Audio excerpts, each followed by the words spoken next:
আপনি যে ম্যাপটি দেখতে পাচ্ছেন এটি হলো গ্রেটার ইসরায়েলের মানচিত্র।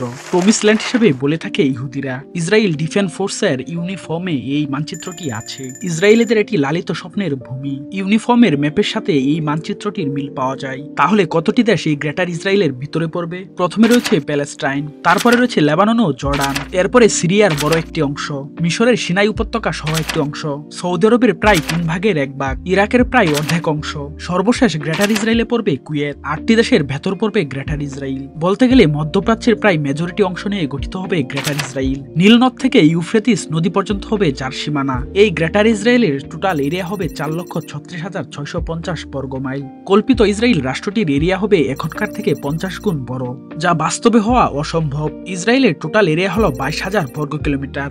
বর্তমান সময়ে ইসরায়েলের নাগরিকরা সাইপ্রাসের নাগরিকত্ব ব্যাপক হারে নিচ্ছে। সাইপ্রাসে ইহুদিরা উল্লেখযোগ্য জমিজমা ও টাকা পয়সার মালিক। সাইপ্রাস কি প্যালেস্টাইন হবে?